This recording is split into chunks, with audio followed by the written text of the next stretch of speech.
The empty apartment mystery. The apartment had been empty for 3 years.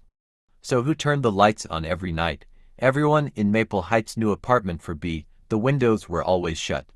The curtains never moved, dust covered the balcony railings, and a faded for rent sign hung crookedly outside the building. The landlord swore nobody had lived there since a young software engineer named Daniel Okafor disappeared without a trace 3 years earlier. Yet every night at exactly 9 p.m., the lights inside apartment 4B came on. At first, people assumed it was faulty wiring.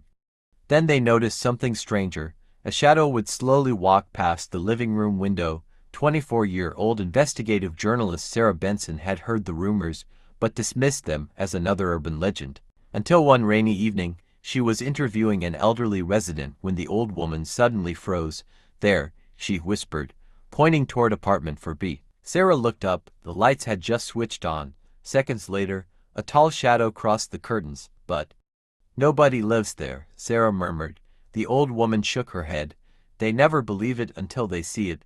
Curiosity got the better of Sarah. The following afternoon, she convinced the reluctant landlord to unlock apartment 4B.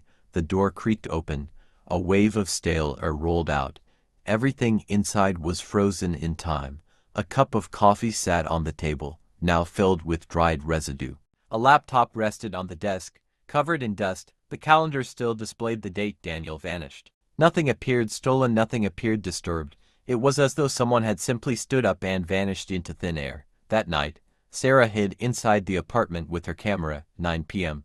Nothing happened. 9:15 silence. 9:30. A sudden click echoed through the room. The lights switched on by themselves. Sarah's heart pounded, then footsteps, not outside, inside above her. Impossible. There was no upstairs apartment, only the roof. She grabbed a flashlight and climbed the narrow maintenance stairs at the rooftop access door.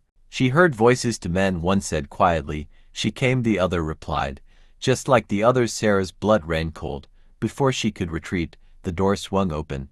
The men stared directly at her. Neither looked surprised. One smiled. "You weren't supposed to find this." Sarah ran. She barely escaped onto the street before the men disappeared back into the building. When police searched the rooftop the next morning, nobody was there, but they found something hidden beneath loose concrete. A steel hatchet led to a secret underground room connected to apartment 4B through concealed wiring and hidden passageways. Inside were surveillance monitors, fake electrical timers, disguises, and stacks of confidential documents. The abandoned apartment had never been haunted. It had been the perfect cover for a sophisticated criminal operation. Investigators discovered Daniel hadn't vanished voluntarily. He had accidentally uncovered the group's illegal activities while working late from home.